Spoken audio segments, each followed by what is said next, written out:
Hola, ¿qué tal? Bendiciones nuevamente a un episodio más de su podcast Crece. Me acompaña mi queridísimo hermano Ulises Salinas. Y como pueden ver, estamos estrenando set, así que estamos muy contentos. Gracias a todos nuestros patrocinadores. Gracias a la Iglesia Cristiana Elevation Point, que siempre está ahí para nosotros. Y también estrenando invitados especiales. Y hoy estamos demasiado contentos que tenemos con nosotros al hermano Roberto y a su esposa Marisela. ¿Cómo están el día de hoy? Muy bien, bendecido. Bueno estar aquí. Qué bueno, gracias. Hermana, ¿cómo está usted? Muy bien, muy bien. Qué bueno, pues nos da muchísimo gusto. Y el tema de hoy, pastor, estuve en la cárcel de Guantánamo.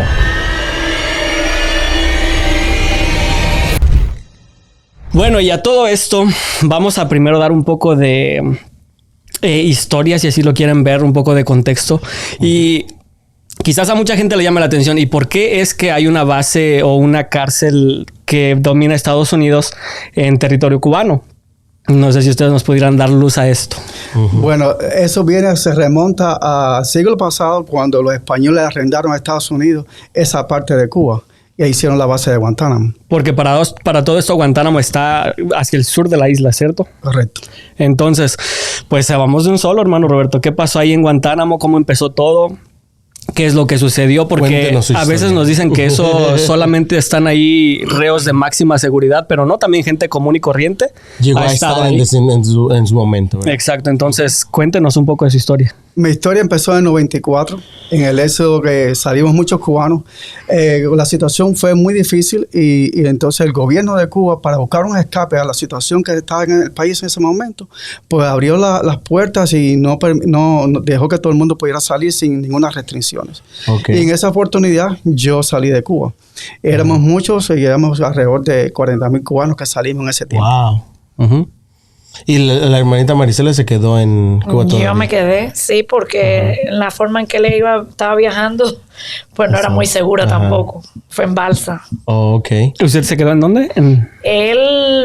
Nosotros vivíamos en Cienfuegos, que es una ciudad que queda al centro del país, y él viajó a La Habana, a la capital, para buscar la forma de irse, para buscar cómo poder salir, porque como dice él, el gobierno había dado autorización de que podía todo el mundo salir. Parece entonces, ¿como cuántos años tendría, hermano Roberto? Tendría yo 26 años. Wow. Yo 24. 24. ¿Todavía no tenían las niñas? No. Nadie de las niñas. Hacía 4 años estábamos casados.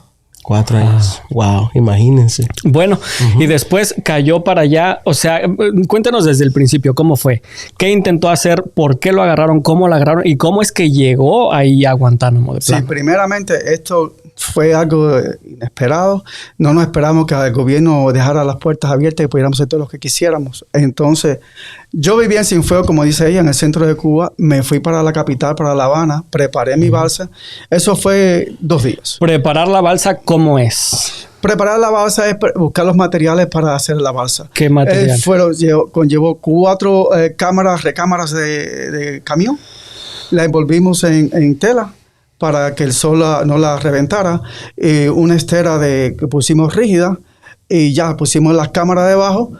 Preparamos 4 remos y ya estaba la balsa lista. ¿Cámaras las de las llantas? La de los camiones grandes. Ajá. Sí, grandes. ¿Pero la que va dentro de la llanta o la que va dentro? La que va dentro. Okay. Sí, esa para como los que se usan en Helen, ¿no? Algo así similar. Correcto. Ajá, para impermeabilizarla y que no entrara el agua. Ok, y después de ahí... Y que el sol no la quemara y la reventara. Entonces la envolvías en como un yute. Sí. Y para protegerla.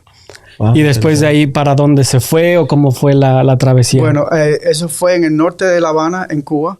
Y la idea era llegar aquí a Estados Unidos. Estuvimos 2 días en alta mar y... Wow. Pensamos que en todo el momento íbamos a llegar, pero no fue posible. Nos agarró la corriente del Golfo de México y en ciertas horas cambia de la corriente de sentido, de dirección. Wow. Y entonces avanzamos y llegamos al Golfo de México. Y eso fue en la madrugada, como a las 12 de la noche, algo así. Eso hablando del 24 de agosto de 94. Wow. Y llegamos a ese día, ahí esa noche, y no hubo manera de seguir adelante a remo. Y la corriente nos volvió a regresar a Cuba. Estuvimos como a 5 millas de ahí del litoral de Cuba. Y a cierta hora la corriente vuelve a cambiar de dirección y te vuelve a sacar afuera.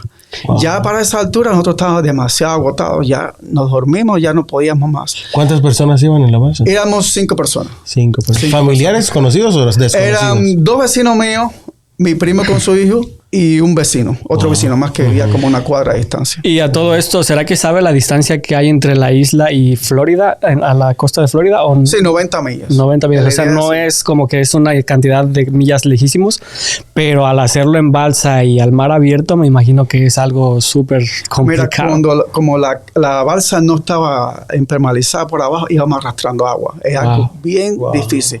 El peso de 5 personas más arrastrando agua, avanzaba muy poco.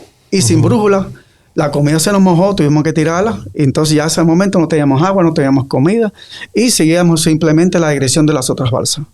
Wow. ¿Y luego de ahí? Bueno, cuando nos quedamos dormidos y la corriente nos volvía a sacar para afuera, nos volvimos a despertar. Eso fue como a las 10 de la mañana, yo diría como el día 26 de agosto.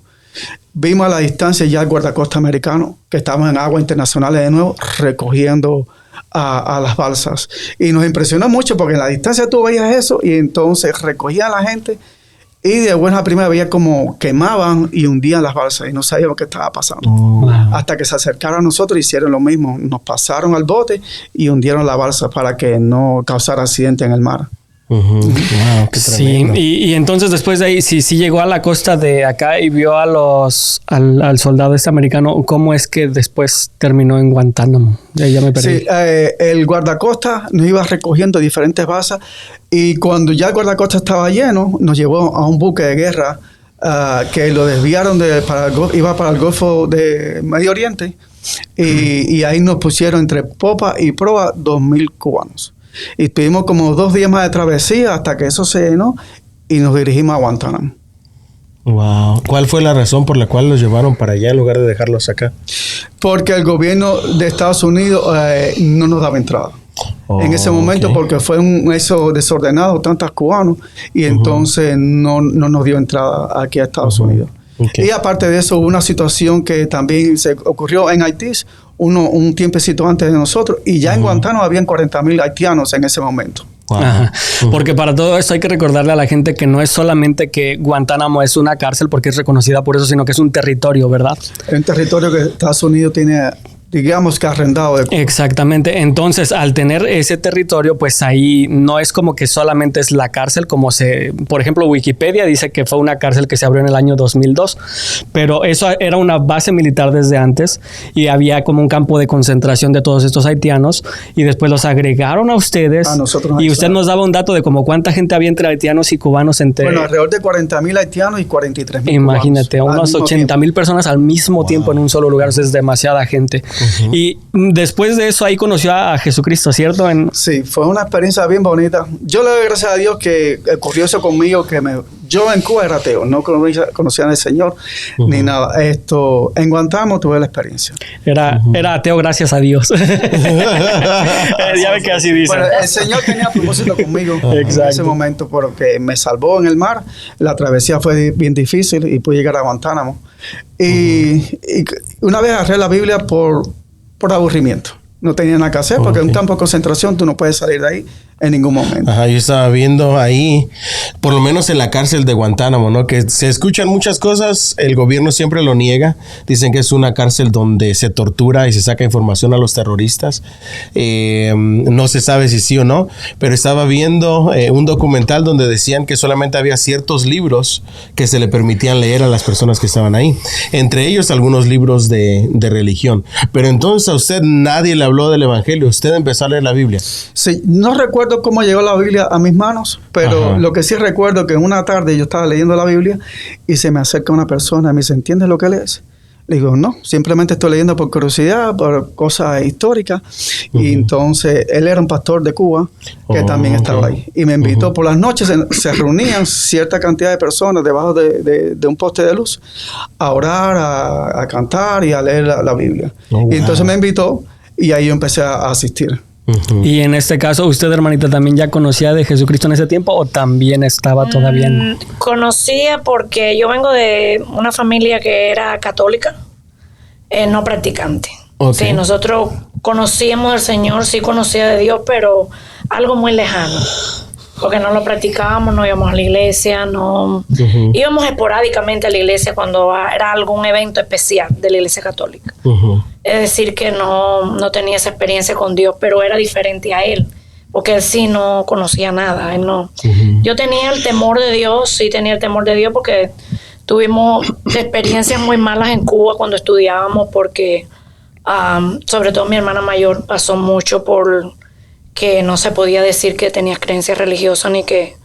y por eso sufrió mucho en la escuela. María era mi hermana mayor y yo también tuve una experiencia después fea también. Es decir que sí tenía, por alguna razón tenía temor del Señor, pero no tenía una experiencia... una relación con Cristo, ¿no? Sí, nos platicaba el pastor Pablo Isaray también de eso, precisamente, que era muy penado decir tus creencias religiosas. Y en su caso, que dice que era ateo, ¿también era penado decir soy ateo o eso era No, X? eso es lo normal. Ok. No es lo interesante, normal en ¿no? Cuba, sí. Porque en Cuba supuestamente es un país ateo. Era lo normal, era lo que no recibía castigo. Lo que recibía castigo era decir que creías en Dios. O que tenías una creencia religiosa.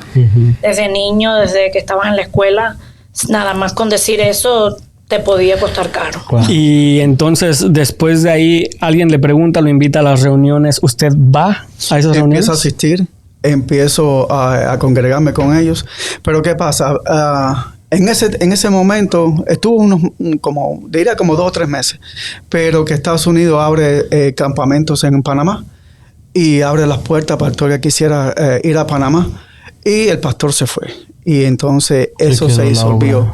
Pero yo me quedé con eso y empecé en mi búsqueda. Entonces en ese tiempo ya habían surgido ciertos grupos de diferentes denominaciones, los católicos, pentecostales, bautistas, todo tipo de denominaciones que se dan en Cuba se estaban reuniendo. Y entonces yo empecé en mi búsqueda. Y fui a católico, estuve un tiempo en los pentecostales, hasta que un hermano bautista me invitó a su congregación donde estaban asistiendo. Y ahí empecé a congregarme y me bauticé. Wow. Ahí en la misma cárcel. O sea, en el área de Guantánamo, no en la cárcel. El área de Guantánamo fue en el mar. Lo que pasa es que habían capellanes norteamericanos como que patrocinaban las diferentes denominaciones y estaban al frente con miembros cubanos. Entonces digamos que cada iglesia tenía como su lugarcito como normal. Como una carpa, eran carpas y ahí nos congregábamos. De diferentes denominaciones tenían su propia carpa. Ahora, una preguntita ahí, mi hermano. ¿Cuánto tiempo estuvo ahí? Año y medio. Llegué en agosto como en el 96. No, agosto 26 del 94 y salí el 17 de enero del 96. Wow. ¿Y cómo era el estilo de vida? ¿Comida? ¿Qué comían? Al principio la comida era, no sé si ustedes han visto la bolsa de ayuda humanitaria y militar. Son unas bolsas que viene comida preparada, como de tiempo de guerra. Y entonces estaban clasificadas en diferentes colores: blanca, amarilla, carmelita. Las blancas y amarillas eran para los refugiados en diferentes lugares. Y la carmelita se lo daban los militares. ¿Qué es carmelita? ¿Qué color? El color carmelita es el marrón. Y entonces esa era la mejor, que el contenido de adentro era un poquito diferente. Era mucho mejor. Estuvimos varios meses así comiendo ese tipo de comida hasta que ellos construyeron como un comedor, cocina con más preparación, y pusieron personas cubanas a cocinar. Wow. Y luego llega a ese país. Como le digo, para salir de Guantánamo fue un proceso. Cuando todo el tiempo nos decían que nosotros nunca íbamos a emigrar a Estados Unidos, tanto la parte de Cuba como la parte de Estados Unidos. Pero, sorry la interrupción, pero tampoco los dejaban regresar, por ejemplo, a de donde era usted con la hermana. ¿Tampoco los dejaban salir de ahí para nada? ¿O por qué? Sí, si tú querías regresar voluntariamente, tenías la oportunidad. Entonces, al principio, volabas a Miami y de Miami a Cuba. Después hicieron varios acuerdos entre Estados Unidos y Cuba, entonces los cruzaban por la frontera y ya los regresaban a Cuba. Perdón, porque a lo mejor no sé si entendí bien, pero lo que él quiere decir a lo mejor es que si podía ir a visitar a Cuba, regresar de visita y volver a regresar ahí, o... Sí, de Guantánamo, ir a visitarla a usted y regresar a Guantánamo. No, estábamos en un campo refugiado y rodeado de alambre de púas y con garitas en diferentes posiciones. O sea, con militares. Al final de cuentas era un campo de refugiados, pero al final de cuentas como una cárcel, porque no podían salir. No, eso... Wow, yo me lo estaba imaginando totalmente diferente. No. Es un mundo, es cerquita, está en el mismo Cuba, pero no pertenece a Cuba. Sí, claro. No hay manera de salir de ahí para regresar. Y los dividieron en campamento de familia y campamento de hombres solos. Éramos 6 campamentos. 2 campamentos de hombres solos, solamente habían puro hombres. Y 6 de familia que había mujeres, matrimonios, niños. Wow. Varios niños nacieron ahí. Entonces, durante un año y medio. Ajá, en un año y medio.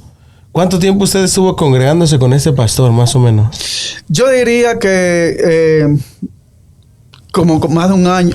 Al principio que me congregué, que me invitaron, como fueron 2 o 3 meses.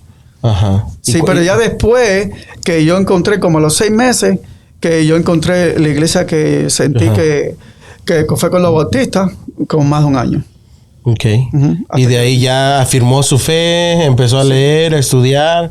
Y la llegada a Estados Unidos yo creo que la vamos a dejar para el próximo capítulo. Sí, yo sé que están todos bien emocionados escuchando la conversación. Sí, pero y ahí vamos a ver cómo llegó la hermanita Marisela también. Y en qué momento se convirtió.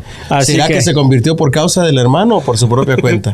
Descúbranlo en nuestro próximo capítulo. Los vamos a tener aquí la siguiente semana. Así que muchas gracias por acompañarnos. Gracias por sintonizarnos. No se pierdan el próximo episodio. Va a estar buenísimo. Y nos vemos. Muchas gracias por estar la aquí. Muchas gracias. Gracias por la invitación. Seguro que sí. Bendiciones. Bye bye.